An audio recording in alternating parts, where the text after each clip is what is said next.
Hallelujah. Hallelujah. Ẹ jẹ́ kí ẹnìkan kó kí hallelujah. Ògo ni fún orúkọ Olúwa. Ẹ jẹ́ ká bẹ̀rẹ̀ sí dúpẹ́ lọ́wọ́ Ọlọ́run níbi tí a bá wà. Ẹ máa gbé orúkọ Olúwa ga. Ẹni tí a wá bá pàdé láṣálẹ́ yìí. Mo dẹ̀ fi ń dá yín lójú pé ó ti wà láàrin wa. Ó ní ibi tí ènìyàn méjì tàbí mẹ́ta bá wà ní orúkọ òun. Níbẹ̀ ni òun wà. Jésù wà láàrin wa. Jésù wà nínú ilé ibi tẹ́ wà. Ẹ̀yin tẹ́ ń wò wá láti ọ́fíìsì, Jésù wà ńbẹ̀. Jésù ń bẹ nínú ayé yín. Ẹ bẹ̀rẹ̀ sí gbé Ọlọ́run ga. Ẹ fi ọpẹ́ fún. Ẹ fi ìyìn fún ẹni tó tún fún wa ní oore ọ̀fẹ́ àti àǹfààní láti jẹ́ alààyè ọkàn lónìí. Ẹni tí ò mú ká dòkú, ẹni tí ò jẹ́ á ṣubú, ẹni tí ò jẹ́ á ṣìrìn, ẹni tí ò jẹ́ kí ibi ó ṣẹlẹ̀ sí wa. Ẹ gbé Ọlọ́run ga. Ẹ gbé ga fún ohun tó ti ṣe. Ẹ gbé ga fún ohun tí yóò ṣe láàrin wa láṣálẹ́ yìí. ẹ yìn lógo, ẹ fi ọpẹ́ fún, ẹ fi ìyìn fún, nítorí tí ó ṣeun, nítorí tí àánú rẹ̀ dúró títí láéláé. Ògo ni fún orúkọ Olúwa. Jésù Kristi Olúwa wa. Bàbá ẹ ṣé, àánú yín dúró. Bàbá ẹ ṣé, àánú yín dúró. Bàbá ẹ ṣé, bàbá ẹ ṣé o. Bàbá ẹ ṣé, àánú yín dúró. Ó dúró. Bàbá ẹ ṣé, àánú yín dúró. Títí láé. Bàbá ẹ ṣé, àánú yín dúró. Bàbá ẹ ṣé, bàbá ẹ ṣé o. Bàbá ẹ ṣé, àánú yín dúró. Bàbá, iwájú rẹ la wà,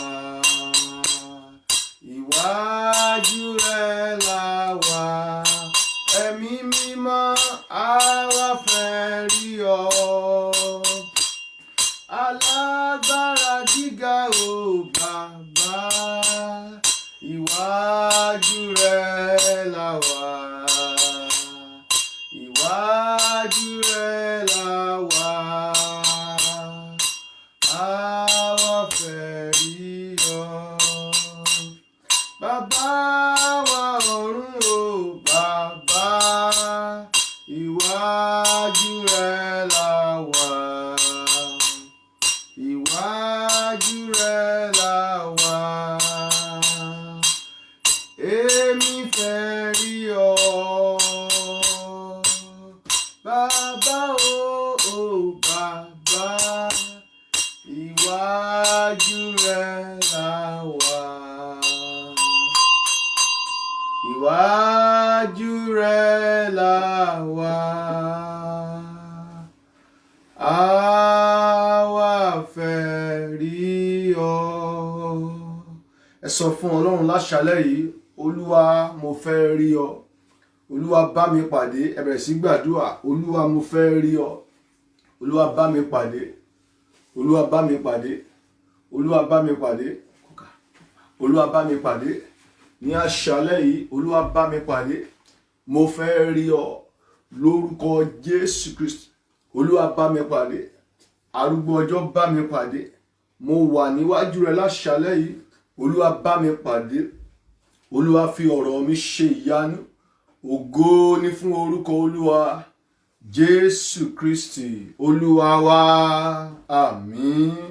Mo gbàdúrà fún ẹnìkan ní àṣálẹ́ yìí lórúkọ Jésù Kristi. Èmi àti yín a ò ní wá Ọlọ́run lásán. A ò ní mú òfo lórúkọ Jésù Kristi. Kò sẹ́ni tó bá Ọlọ́run rìn tó pàdánù. Nítorí ìpàdé Olúwa dá mi lójú àṣálẹ́ yìí, ìbẹ̀rẹ̀ ọ̀tun yóò bẹ̀rẹ̀ nínú ayé mi àti yín lórúkọ Jésù Kristi. Ẹni mímọ́ Ísírẹ́lì yóò fi ọ̀rọ̀ wa ṣe ìyanu. Láti ìbẹ̀rẹ̀ dé òpin ní àṣálẹ́ yìí, pẹ̀lú agbára Jésù Kristi, ayé wa yóò yí padà sí rere. Gbogbo tó dàbí òkè ìṣòro níwájú wa, a ò tún rí wọn mọ́ lórúkọ Jésù Kristi. Láṣálẹ́ yìí, ẹni mímọ́ Ísírẹ́lì yóò tún agbára wa ṣe. Yóò fi ọ̀rọ̀ wa ṣe ìyanu. Yóò fọwọ́ kan ayé wa. A ò ní mọ̀fo. Mo tún sọ lẹ́ẹ̀kan sí, mo ní a ò ní mọ̀fo. Àbárí ẹni tó wà láàrin wa tí ẹ̀mí asán àbí ẹ̀mí òfo tó ń bá rìn lórúkọ Jésù Kristi lónìí, iná Ọlọ́run kó tì wọ́n jáde. Ọ̀rọ̀ wa kó dayọ̀. Ògo ni fún orúkọ Olúwa. Jésù Kristi Olúwa wa. Àmín. A ní iṣẹ́ láti ṣe láṣálẹ́ yìí. ẹ tẹ orí yín bá níbi tẹ́ wà, ẹ sọ fún Ọlọ́run, Olúwa forí ẹ̀ṣẹ̀ mi jì mí. A ò lè wà nínú ẹ̀ṣẹ̀ ká ní kí oore ọ̀fẹ́ kó máa pọ̀ sí, ṣùgbọ́n aláàánú ni Olúwa. Ó ní bí ìwọ bá jẹ́wọ́ ẹ̀ṣẹ̀ rẹ, bí èmi bá jẹ́wọ́ ẹ̀ṣẹ̀ mi tí a sì kọ̀ ọ́ sílẹ̀, òun yóò dáríjì, òun ó sì ṣàánú fún wa. Ẹ pe orúkọ Jésù. Olúwa, láṣálẹ́ yìí kí n má bàa pàdánù ire àti ayọ̀ tó ní fún wa. Ọlọ́run dáríjì mí, forí ẹ̀ṣẹ̀ mi jì mí. Ẹ sọ di àdúrà. Orúkọ Jésù Kristi, orúkọ Jésù, orúkọ Jésù. Ẹni mọ́ Ísírẹ́lì, forí ẹ̀ṣẹ̀ mi jì mí. Gbogbo ibi tí mo ti ṣẹ̀, lórúkọ Jésù, Olúwa dáríjì mí. Ẹ jẹ́ wá jẹ́wọ́ ẹ̀ṣẹ̀ wa níwájú Ọlọ́run. Ẹ jẹ́wọ́ ẹ̀ṣẹ̀ yín, ohun tí ẹ ti ṣe, ìbínú, ìjà, ohunkóhun tó wù kó jẹ́. Ẹ jẹ́wọ́ fún bàbá yín tí ń bẹ ní ọ̀run. Ó mọ̀ bẹ́ẹ̀ ò bá sọ fún, so ó dá káfẹ́nu wa sọ. Olúwa dáríjì mí, ṣàánú fún mi. Olúwa yọ́nú sí mi. Ògo ni fún orúkọ Olúwa Jésù Kristi Olúwa wa. Bàbá yọ́nú sí mi, Jésù yọ́nú sí mi. Jẹ́ kí n lọ ní ìdáláre o. Bàbá yọ́nú sí mi, bàbá yọ́nú sí mi. Jésù yọ́nú sí mi. Jẹ́ kí n lọ ní ìdáláre o. Bàbá yọ́nú sí mi, bàbá yọ́nú sí mi. Jésù yọ́nú sí mi. Jẹ́ kí n lọ ní ìdáláre o. Bàbá yọ́nú sí mi, bàbá yọ́nú sí mi. Jésù yọ́nú sí mi. Jẹ́ kí n lọ ní ìdáláre o. Bàbá yọ́nú sí mi. Jẹ́ kí n lọ ní ìdáláre o. Bàbá yọ́nú sí mi. Jẹ́ kí n lọ ní ìdáláre o. Bàbá yọ́nú sí mi. Kẹ́nìkan ó gba àdúrà yìí dáadáa. Olúwa yọ́nú sí mi láṣálẹ́ yìí. Olúwa yọ́nú sí mi. Olúwa, ìwọ tó máa ń ṣojú rere sí àwọn ènìyàn rẹ, ṣojú rere sí mi. Yọ́nú sí mi. Mú kí n kúrò níwájú rẹ láṣálẹ́ yìí ní ìdáláre. Ẹ sọ di àdúrà. Orúkọ Jésù Kristi, orúkọ Jésù, orúkọ Jésù. Arúgbó ọjọ́ yọ́nú sí mi, èmi àti ìdílé mi. Olúwa yọ́nú sí wa. Mú ká lọ ní ìdáláre láṣálẹ́ yìí. Mú ká lọ ní ìdáláre láṣálẹ́ yìí. Mú ká lọ ní ìdáláre láṣálẹ́ yìí. Olúwa dá mi láre. Olúwa dá mi láre. Olúwa dá mi láre. Olúwa dá mi láre. Olúwa yọ́nú sí mi. Mú kí n lọ ní ìdáláre. Ògo ni fún orúkọ Olúwa Jésù Kristi Olúwa wa. Àmín. Bíbélì sọ fún wa nínú ìwé John orí 3 ẹsẹ̀ 17. John 3:27. Ó ní bí ìbá ṣe pé èèyàn bá rí gbà, rí ojú rere Ọlọ́run láti ọ̀run, ó ní ọ̀run kò lè ṣí. Ẹnikẹ́ni ò lè ronkóhun gbà bí ìbá ṣe pé a fi fún láti ọ̀run. Tí ìbá ṣe pé ọ̀run bá ṣí, ènìyàn ò lè ronkóhun gbà. Ìwé Jákọ́bù náà tún sọ tiẹ̀. Jákọ́bù orí 1 ẹsẹ̀ 17. Ó ní ẹ̀bùn rere, ẹ̀bùn tó pé ó ń bẹ ní ọ̀run lọ́dọ̀ bàbá wa, nínú ẹni tí èdè àìyedè kò sí, nínú ẹni tí òkùnkùn kò sí. So ọ̀run gbọ́dọ̀ ṣí. Ìwé Àìsáyà náà sọ tiẹ̀. Àìsáyà 64. Ó ní ìwọ ìbàjẹ́ fa ọ̀run ya. So ọ̀run gbọ́dọ̀ ṣí kíyàn tó rí ire gbà. Ọ̀run gbọ́dọ̀ ṣí kíyàn tó di alágbára. Àríkà nípa ti Jésù Olúwa náà nígbà tó ṣe ìrìbọmi. Bí ó sọ pé òun sì jáde láti ọ̀run, ó sì fọ̀ pé èyí ni àyànfẹ́ ọmọ mi, ẹ máa gbọ́ tiẹ̀. Ẹ pe orúkọ Jésù. Olúwa, nítorí tèmi láṣálẹ́ yìí àti ìdílé mi, Olúwa ṣí ọ̀run. Ẹ sọ di àdúrà. Orúkọ Jésù Kristi, orúkọ Jésù, orúkọ Jésù. Olúwa, nítorí tèmi àti ìdílé mi ní àṣálẹ́ yìí, Olúwa ṣí ọ̀run fún wa. Ọ̀run mi ṣí lórúkọ Jésù. Ẹ bá Ọlọ́run sọ̀rọ̀, ẹ̀yin ọmọ Ọlọ́run. Olúwa ṣí ọ̀run fún mi. Olúwa, jẹ́ kí ọ̀run mi kó ṣí láṣálẹ́ yìí. Ọ̀run ìdílé mi ṣí. Ọ̀run ìwòsàn ṣí fún mi. Ọ̀run àánú ṣí fún mi. Ọ̀run agbára ṣí fún mi. Ọ̀run ìbùkún ṣí fún mi. Ọ̀run ìsọdi ńlá ṣí fún mi. Ọ̀run ìsọdi púpọ̀ ṣí fún mi. Olúwa ṣí ọ̀run fún ìdílé yìí. Ọ̀run ọgbọ́n, ìmọ̀ àti òye. Ọ̀run ìbújáde. Ọ̀run àṣeyọrí. Olúwa ṣí ọ̀run fún mi. Olúwa ṣí ọ̀run fún mi. Ní àṣálẹ́ yìí, Olúwa ṣí ọ̀run fún mi. Pẹ̀lú ọwọ́ agbára rẹ̀, Olúwa ṣí ọ̀run fún mi. ṣí ọ̀run ìbùkún lé mi lórí, ṣí ọ̀run agbára lé mi lórí. Ògo ni fún orúkọ Olúwa Jésù Kristi Olúwa wa. A máa gba àdúrà yẹn ní ìgbà kejì. Bí ọ̀run ènìyàn ò bá ṣí, ire ò lè tẹ ènìyàn lọ́wọ́. Torí pé jẹ́ kó yé wa pé oríṣi ọ̀run mẹ́ta ló wà. Ọ̀run ìta fojú wò yìí, ọ̀run kejì àti ọ̀run kẹta. Gẹ́gẹ́ bá ti mọ̀ gbọ́ alámọ̀ Bíbélì, ọ̀run kẹta ni Ọlọ́run ń gbé.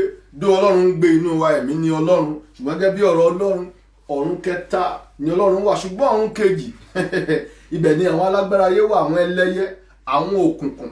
Ìwé Éfésù sọ fún wa orí 6 láti ẹsẹ̀ 9, ó ní ẹ jẹ́ alágbára nínú Olúwa, ẹ gbé gbogbo ìhámọ́ra Ọlọ́run wọ̀, ká bá lè kọjú ìjà sí èṣù àti àrékérekè rẹ̀. Ó ní torí pé kìí ṣe ẹ̀jẹ̀ tàbí ẹran làwa ń bá jà, bí kìí ṣe àwọn ìjòyè, àwọn ọlọ́lá, àwọn ẹ̀mí búburú ojú ọ̀run. Ó sọ̀rọ̀ nípa ọ̀run kejì. Ẹ pe orúkọ Jésù Kristi. Olúwa ṣí ọ̀run fún mi láṣálẹ́ yìí. Torí pé àṣálẹ́ ire ni àṣálẹ́ yìí. Àṣálẹ́ agbára ni. Àṣálẹ́ tí ẹ̀mí òfo yóò di asán. Olúwa rán mi sí àwọn èèyàn kan láṣálẹ́ yìí pé kí n sọ tẹ́lẹ̀ àwọn tí ẹ̀mí òfo àti ẹ̀mí asán tó ń bá rìnrìn ayé wọn, bóun Olúwa yóò fi náà tì í jáde nígbà tá a bẹ̀rẹ̀ sí gbàdúrà, tá a bẹ̀rẹ̀ sí béèrè fún agbára. Ṣùgbọ́n ẹ kọ́ sọ fún Olúwa, Olúwa ṣí ọ̀run fún mi láṣálẹ́ yìí. Gbogbo ibi tí ọ̀run ti tì mọ́ mi, Olúwa bá mi ṣí. Ẹ sọ di àdúrà. Orúkọ Jésù, orúkọ Jésù, orúkọ Jésù. Olúwa ṣí ọ̀run fún mi láṣálẹ́. Tàbá rí gbogbo ibi tí ọ̀run ti tì mọ́ ìdílé mi, ọ̀run ìbùkún, ọ̀run ìsọdi nílá, ọ̀run ìsọdi púpọ̀, ọ̀run mi ṣí. Ẹni ènìyàn pa ní àṣẹ. Bíbélì sọ fún wa pé àṣẹ ń bẹ ní ẹnu wa. Ẹ pa ní àṣẹ ni. Ọ̀run mi ṣí lórúkọ Jésù Kristi. Ọ̀run ìdílé mi ṣí lórúkọ Jésù Kristi. Ọ̀run iṣẹ́ mi ṣí lórúkọ Jésù Kristi. Ẹ sọ fún Ọlọ́run, Olúwa ṣí ọ̀run ìwòsàn fún mi. Ẹ̀yin tẹ́ ń fẹ́ ìwòsàn, ẹ sọ fún Olúwa, Olúwa ṣí ọ̀run ìwòsàn fún mi. Ẹni tó ń fẹ́ ìbùkún, ohunkóhun tẹ́ ẹ bá ń fẹ́, ẹ sọ fún Ọlọ́run, Olúwa ṣí ọ̀run fún mi láṣálẹ́. Ṣí ọ̀run mi láṣálẹ́. Ṣí ọ̀run mi láṣálẹ́. Ṣí ọ̀run mi láṣálẹ́. Ṣí ọ̀run mi láṣálẹ́. Ògo ni fún orúkọ Olúwa Jésù Kristi Olúwa wa. Àmín. Tàbá rí gbogbo ẹni tí ọ̀run ti tì mọ́, gbogbo ẹni tó ń gbé lábẹ́ ọ̀run tó ti tì, gbogbo ẹni tó ń rìn lábẹ́ ọ̀run tó ti ṣe, mo pa á ní àṣẹ láṣálẹ́ yìí. Iná Olúwa kó ṣí ọ̀run fún yín lórúkọ Jésù Kristi. Nínú ìrìn àjò ọdún yìí, ẹ ò ní rìn ní aṣálẹ̀ lórúkọ Jésù Kristi. Àtèmi àti yín, mo nínú ìrìn àjò ọdún yìí, a ò ní mòfo lórúkọ Jésù Kristi. Gbogbo ẹni tí ẹ̀mí òfo àti ẹ̀mí asán, ẹ̀mí ìjákulẹ̀, ẹ̀mí bó o ti lọ ní wàá bọ̀, ẹ̀mí kéèyàn ṣe kó má rí ire tó ń bá rìn, tó ń bá gbé, iná ló ṣíwájú Olúwa. Ó sì jó gbogbo àwọn ọ̀tá rẹ̀ run. Olúwa Ọlọ́run wa iná jó nírun ni. Ó ní ó rán ọ̀rọ̀ rẹ̀ jáde, ó sì mú wọn lára dá, ó sì gbà wọ́n kúrò nínú ìparun wọn. Ó ní ọba ránṣẹ́, ó ní ẹ lọ tú, wọ́n sì tú sílẹ̀. Mo rán ọ̀rọ̀ agbára jáde lọ́wọ́lọ́wọ́ báyìí lórúkọ Jésù Kristi. Gbogbo orú ẹ̀mí bẹ́ẹ̀, iná Olúwa kó tì wọ́n jáde lórúkọ Jésù Kristi. Níbi iṣẹ́ wa kó tì wọ́n jáde lórúkọ Jésù Kristi. Nínú ìgbéyàwó wa kó tì wọ́n jáde lórúkọ Jésù Kristi. Nínú ayé àwọn ọmọ wa kó tì wọ́n jáde lórúkọ Jésù Kristi. Ayé wa kó gba òmìnira. A ò ní mòfo mọ́, a ò ní pa òfo mọ́, a ò ní ṣe lásán mọ́. Láti òní lọ a ó bẹ̀rẹ̀ sí ṣe rere. Ògo ni fún orúkọ Olúwa Jésù Kristi Olúwa wa. Àmín. A fẹ́ bèrè fún agbára ní òní. Ẹgẹ́ mo ti sọ fún wa ní ọ̀sẹ̀ tó kọjá, gbogbo oṣù yìí Olúwa ti darí wa. Olúwa ní ká fi prepare, ká fi múra. A ṣẹ̀ṣẹ̀ bẹ̀rẹ̀ ọdún ni. Ẹ bá sọ lánàá, a ti bẹ̀rẹ̀ àwẹ̀ wa ní, ó ti di àná náà ní àná Monday, yes, 21 days prayer and fasting. Ẹ̀yin tẹ́ bá ti ní orí ọ̀fẹ́, ẹ darapọ̀ mọ́ wa. Ó di méjì lónìí. Olúwa ní ká fi béèrè fún agbára, torí iṣẹ́ agbára tó fẹ́ ṣe nínú ayé wa ní ọdún yìí. Mo dẹ̀ gba Ọlọ́run gbọ́, bí a bá ní orí ọ̀fẹ́ tá a dẹ̀ ṣe, ohunkóhun tó bá fẹ́ dá wa dúró lọ́dún yìí, Ọlọ́run yóò dá dúró lórúkọ Jésù Kristi. Ọdún yìí yóò jẹ́ ọdún ire fún wa. Ọdún yìí yóò jẹ́ ọdún ayọ̀ fún wa. Ọdún yìí yóò jẹ́ ọdún tí Ọlọ́run yóò dá gbogbo ìkólọ wa padà lórúkọ Jésù Kristi. Ògo ni fún orúkọ Olúwa. So àṣálẹ́ agbára tún ni òní. bàbá ti ń gbàdúrà mo rọ̀ yín ẹ la ẹnu yín gbòòrò ẹ béèrè fún agbára. Iṣẹ́ àwọn àpọ́stólì orí kìíní ẹsẹ̀ kẹjọ, Acts of Apostles chapter 1 and verse 8. Bíbélì sọ wípé ṣùgbọ́n ẹ̀yin yóò gba agbára nígbà tí ẹ̀mí mímọ́ bá bà lé yín, ẹ ó sì máa ṣẹlẹ́rìí mi ní Jerusalem àti ní gbogbo Judea àti ní Samaria àti títí dé òpin ayé. A nílò agbára Ọlọ́run. Bí a ò bá nílò agbára Ọlọ́run, Jésù ò ní sọ fún wa pé ká dúró ká rí pé a gba agbára. Tẹ́ bá ka chapter 1 yẹn dáadáa, ó sọ fún àwọn ọmọ ẹ̀yìn ó ní kán dúró níbi tí wọ́n wà. Waiting yẹn, ìdúró yẹn mí pé kán gbàdúrà. Tíyàn bá dúró ìsinmi pé kéèyàn pray pé wá ojú mi, gbààwẹ̀, mọ ọ̀rọ̀ mi kó o tó lọ nú ayé, kó o tó lọ ṣeré. Torí pé nínú ayé àwọn ìkòkò ló wà ńbẹ̀, ikú ló wà nú ayé, ìjákulẹ̀ ló wà nú ayé. Àwọn tó wà nú Jésù nìkan ló máa yè bọ́. So a nílò agbára Ọlọ́run. Ó ní ẹ̀yin yóò gba agbára nígbà tí ẹ̀mí mímọ́ bá bà lé yín. Báwo ni ènìyàn ti ń gba agbára? Nípa bíbèrè. Ìwé Mátíù orí 7 ẹsẹ̀ 7, ó ní la ẹnu rẹ gbòòrò, ó ní béèrè a ó fi fún ọ, ó ní kanlẹ̀kùnlẹ̀kùn yóò ṣí, ó ní ìwọ wá kiri ìwọ yóò sì rí. A fẹ́ béèrè fún agbára. Ẹ pe orúkọ Jésù kó dún bí àrá. Ọlọ́run wọ̀ mí ní agbára. Agbára tí màá fi ṣeré nínú ọdún yìí, agbára tí mi ò fi ní mọ́fo. Mo sọ fún yín, ọ̀rọ̀ yẹn ń wá sétí mi, ẹ̀yin yẹn gbàdúrà. Gbogbo ẹ̀yin tẹ́ rí pé ẹ ti gbìyànjú títí tí kò yọrí sí rere, ẹ̀mí òfo ni, ẹ̀mí àṣetì ni. Mo gba Ọlọ́run gbọ́ láṣálẹ́ yìí, ẹ ò tún gbúrò wọn mọ́ lórúkọ Jésù Kristi. Ẹ̀yin ẹ ṣáà béèrè fún agbára Ọlọ́run. Kò ṣeé ṣe kí Ọlọ́run wà níbì kan kéṣù náà dúró ń bẹ̀. Kò ṣeé ṣe. Kò ṣeé ṣe fún ìmọ́lẹ̀ àti òkùnkùn láti jọ dúró papọ̀. Kò ṣeé ṣe kí agbára Ọlọ́run wà nú ènìyàn kéèyàn dẹ̀ tún wà nú ìdè. Kò ṣeé ṣe. Ẹ pe orúkọ Jésù. Olúwa wọ̀ mí ní agbára. Agbára tí màá fi ṣeré nínú ọdún yìí, Olúwa gbé wọ̀ mí. Ẹ sọ di àdúrà. Orúkọ Jésù Kristi. Orúkọ Jésù. Orúkọ Jésù. Olúwa wọ̀ mí ní agbára. Mo fẹ́ gba agbára. Agbára tí ayé mi ó fi nítumọ̀ lọ́dún yìí, Olúwa gbé wọ̀ mí. Agbára tí ilé mi ó fi nítumọ̀ lọ́dún yìí, Olúwa gbé wọ̀ mí. Agbára tí iṣẹ́ mi ó fi nítumọ̀ lọ́dún yìí, Olúwa gbé wọ̀ mí. Olúwa wọ̀ mí ní agbára. Olúwa wọ̀ mí ní agbára. Olúwa wọ̀ mí ní agbára. Olúwa wọ̀ mí ní agbára. Olúwa sọ mí di alágbára. Olúwa fún mi ní agbára. Agbára tó tó ṣe rere. Agbára tó tó ṣe rere. Agbára tó ń já ìdè. Agbára tó ń tú ìdè. Agbára tó ń ba ìmọ̀ òkùnkùn jẹ́. Agbára tí ayé kì í dá dúró. Agbára tí iná ayé kì í jó. Agbára tí omi ayé ò lè gbé lọ. Agbára tí ìjì kì í fẹ́ lọ. Olúwa fún mi ní agbára. Olúwa fún mi ní agbára. Olúwa fún mi ní agbára. Olúwa fún mi ní agbára. Olúwa fún mi ní agbára. Olúwa fún mi ní agbára. Olúwa fún mi ní agbára. Olúwa fún mi ní agbára.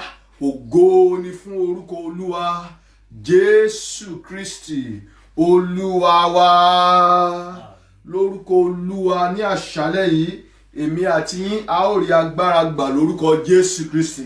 Bíbélì wípé àwọn tó dúró de Olúwa wọn ó tún agbára wọn ṣe. Dandan ni. Ọlọ́run ò lè parọ́. Òdodo ni ọ̀rọ̀ rẹ̀. Láṣálẹ́ yìí, okun àti agbára wa Ọlọ́run yóò tún ṣe lórúkọ Jésù Kristi. Àbárí ẹgbẹ́ tó wà nínú ìdè àìsàn, ìdè àṣetì, ìdè àìní, láṣálẹ́ lórúkọ Olúwa bí ọ̀rọ̀ Ọlọ́run ti ń jáde tá a dẹ̀ ń gbàdúrà, iná Olúwa kó bẹ̀ yín wò lórúkọ Jésù Kristi.